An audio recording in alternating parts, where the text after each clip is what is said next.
Ngayong adlaw mga people, okay ra batang tanan diring dapita. Pasensya na din mo sa akong tingog kay nasakpan jud ko sa ubog sipon.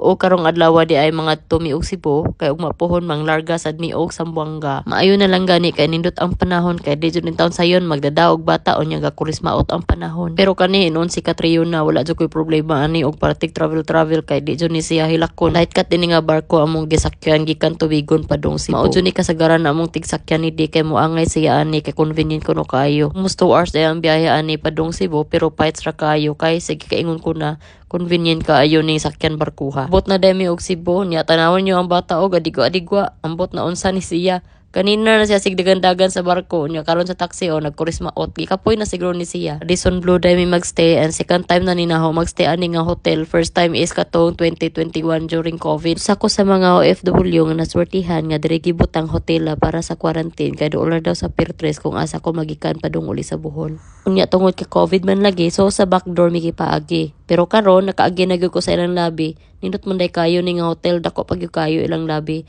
Nagtrabaho man ko og hotel pero naihas po ko karayo diring dapita. Apil si Catriona nalingaw intaw ng bata. Nagsigi siya dagandagan dito kay dako man lagi kayo ang ilang labi. Ag ako natagbaw po kog sunod-sunod niya. Mao niya hong gama og manglakaw mi mga people. Magsigig sunod-sunod aning bata. Akit na gani hong batang og sinunod ani niya. Unya dali ra demi kayo naka-check-in kay dili man busy. Pag abot na mo murag kamera man siguro ang guest dito sa reception. Ug ang bata dito siya pa kugos oy gusto ra siya nga mulakaw padung dito sa among room ang gipasagdan ra pud na. Mapabili na demi duha ni Catriona diri sa room kay kani si Dina ani siya lakaw. Naka-decide ko nga dili na may muuban ni Catriona kay perting inita dito sa gawas unya kinahanglan po ni bata o paniud to unya napod niya. Ug mao din ni siya ang kwarto mga people ganahan ko kay carpeted siya so di ako kayo mabalaka nga magdagandagan si Catriona dining dapita. Ug wag na bahaw nga giingon mga people oy ang bata nagsigig dagandagan nagsigi pa jug suong sa lamisa. Basta ingon ani idara kinaluhagan na jud ka sa mga people mo nang kinahanglan jud kayo bantayan. Tungod sa iyang kakapoy siguro sig duwa wala ni kaon sa iyang paniud to mo nang gipasagdan na raman na mo na siya gadaduwa sa pugong pagkataod-taod aw natog oy unya kay gikapoy mong pugko sa mong biyahe aw ni apil pugko katog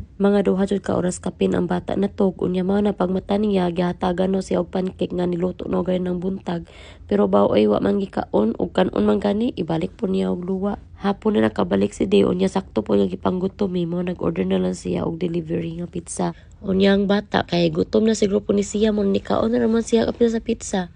Og dili lang ko to akong vlog mga people. Daghang salamat sa inyong suporta. Amping mo kanunay. God bless. Oh, bye.